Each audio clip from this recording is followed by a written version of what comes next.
Hello everyone, कैसे हैं आप लोग। उम्मीद करते हैं कि आप लोग अच्छे होंगे। तो चलिए हम लोग मापन क्या है, मापन क्या है, मापन के मतलब हम लोग समझ चुके थे। मापन के कुछ महत्व, इसके क्या महत्व है इसके बारे में जान चुके थे। इसके विशेषताएं क्या है, इसके क्या सीमाएं हैं, इसके क्या मतलब दोष हैं, इसके बारे में भी जान चुके थे। चलिए आज हम लोग जानेंगे मापन के क्या कार्य है, इसके बारे में आज हम लोग पढ़ेंगे।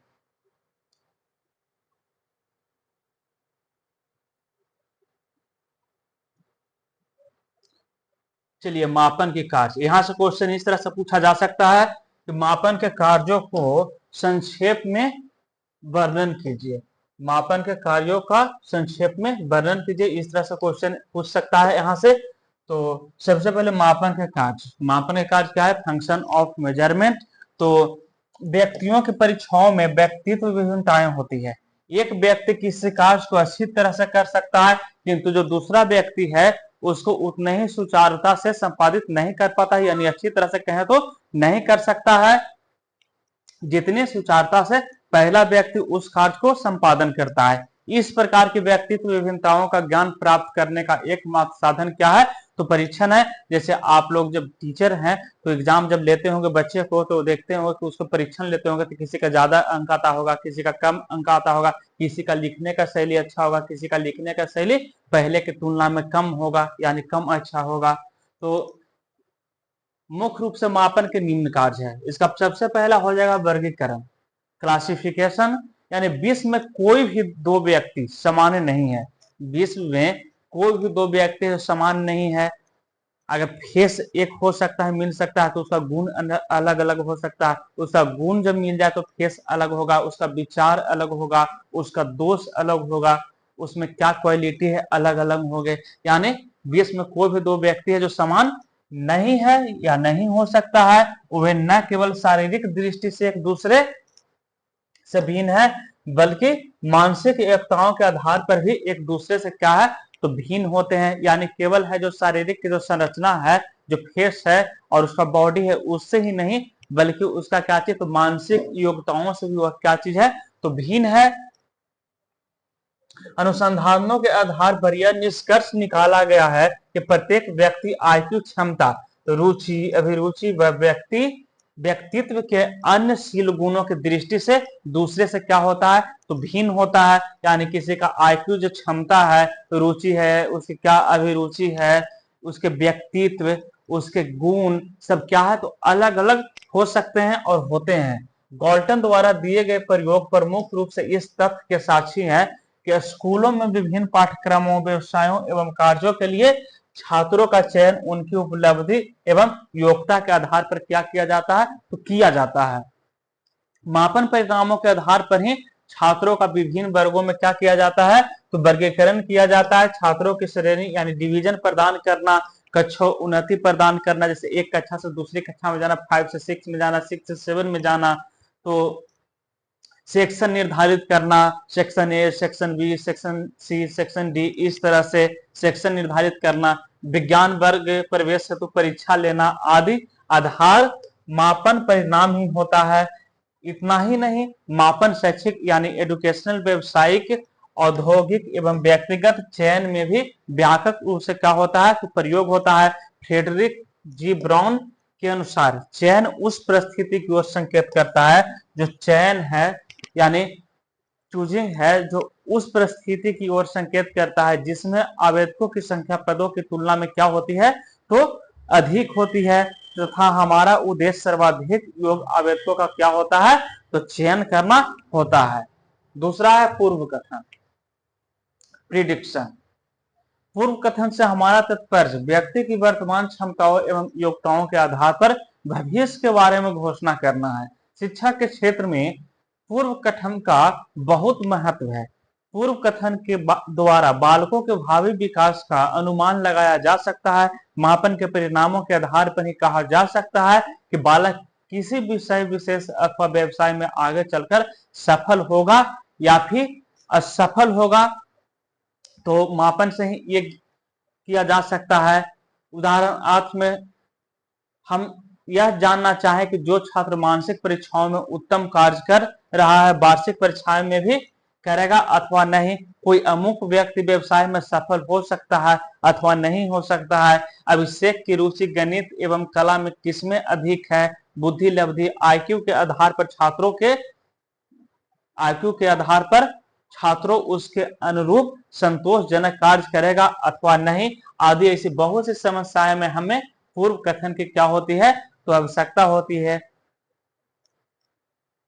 निष्पादन परीक्षाओं के अचीवमेंट टेस्ट के परीक्षा फलों के आधार पर हम दो शिक्षण विधियों की सार्थकता यानी प्रभावशीलता ज्ञात करने, उनके भविष्य में सफल होने की संभावना ज्ञात कर सकते हैं।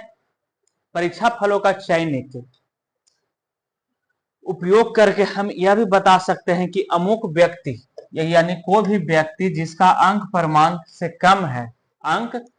से कम है भविष्य में किस प्रकार के आचरण करेगा। मान लीजिए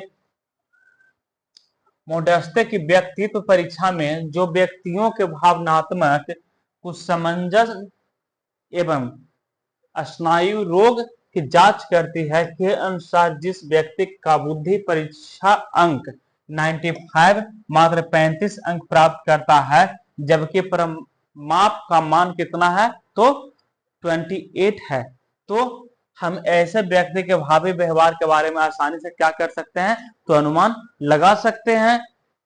पूर्व कथन करने में उपलब्धि परीक्षणों, अभिक्षमता परीक्षणों एवं बुद्धि परीक्षणों का विशेष महत्व है तथा इसके द्वारा व्यक्तिगत विभिन्नताओं का चित्र प्रस्तुत किया जाता है। यह बता सकते हैं कि एक व्यक्ति यदि कुशल डॉक्टर बन सकता है तो दूसरा एक कुशल इंजीनियर भी बन सकता है। इसी उद्देश्य की प्राप्ति के लिए हम परीक्षणों की पूर्व कथित वैधता ज्ञात करते हैं। उसके बाद है कंपेयरिंग यानी तुलना। प्रत्येक परीक्षा का उद्देश्य यह भी होता है कि उसके परिणामों के आधार पर दो व्यक्तियों, दो मानक पहले जैसे ही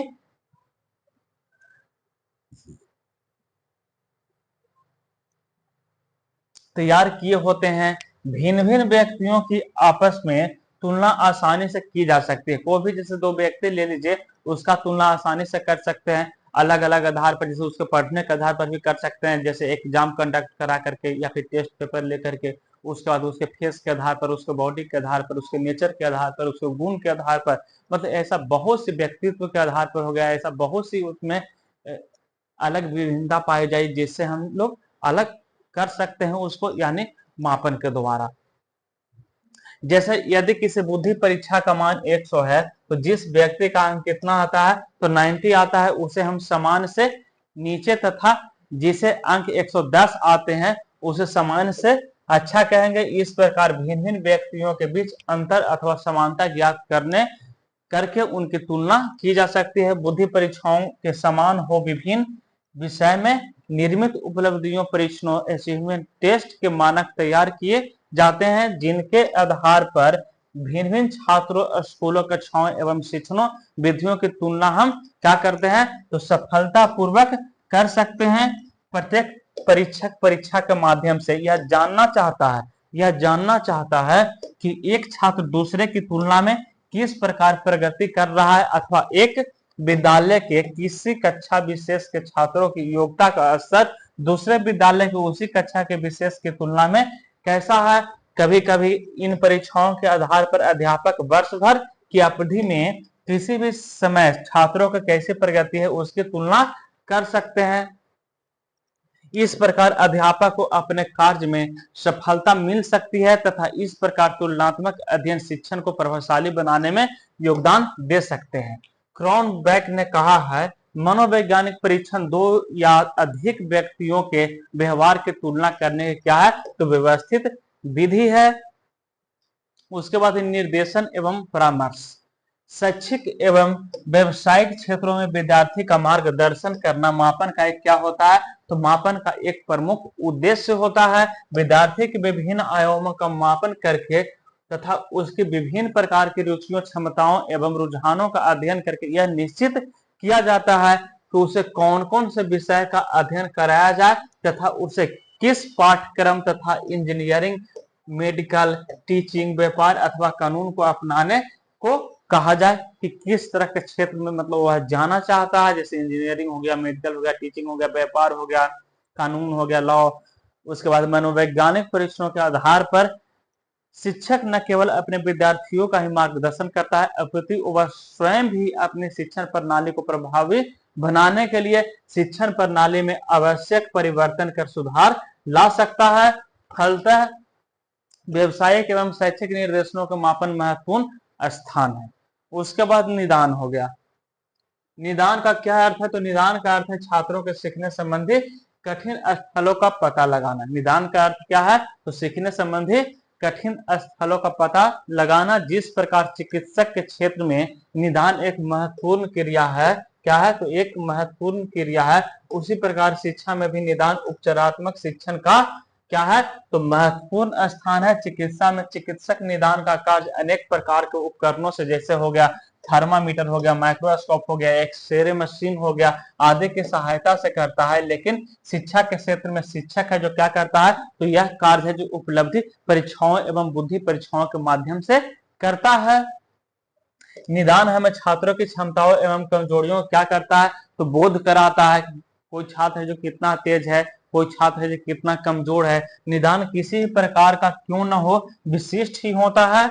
शैक्षिक निदान की यह प्रक्रिया अत्यंत क्या होती है? तो जटिल होती है। बालक संगीत में रुचि क्यों नहीं ले रहे हैं, क्यों यह दशमलव की गुणा में क्या हो रहा है, तो इतनी उसका कठिनाई या फिर अधिक त्रुटि कर रहा है, गलती कर रहा है। नैदानिक परीक्षाओं के द्वारा छात्रों के कमजोरियों एवं कठिनाइयों का ज्ञान प्राप्त करना ही पर्याप्त नहीं होता है, बल्कि उनके उपचार है तो उपचारात्मक शिक्षण की क्या व्यवस्था करना भी आवश्यक हो जाता है। इस दृष्टि से नैदानिक परीक्षाएं उपचारात्मक शिक्षण का मार्ग निर्देशन करती है।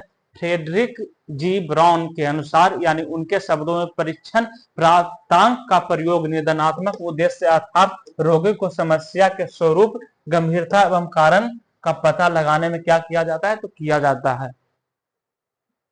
उसके बाद है अन्वेषण यानी रिसर्च। कोई भी शैक्षिक अनुसंधान बिना मापन के प्रयोग में लाए अधूरा है। यानी कोई भी जो शैक्षिक है, जो अनुसंधान बिना मापन के प्रयोग में लाए क्या है? तो वह अधूरा है। शिक्षा तथा मनोविज्ञान के क्षेत्र में अनेक प्रकार के शोध एवं अनुसंधान कार्य मापन उपकरण का व्यापक रूप से प्रयोग किया जाता है।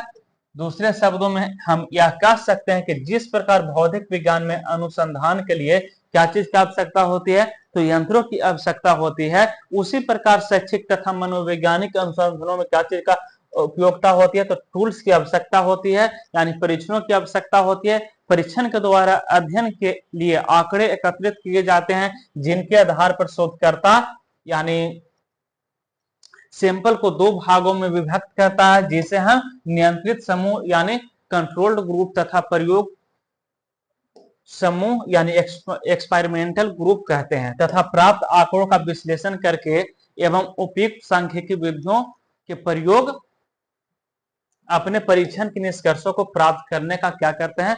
तो प्रयास करते हैं। तो ये आपका था मापन के कार्य। उसके बाद है मापन के स्तर अथवा पैमाने से आप क्या समझते हैं, इनके प्रकारों का भी वर्णन कीजिए। तो इसके चर्चा हम लोग अगली क्लास में करते हैं। तब तक के लिए ही इतना है। Thank you so much.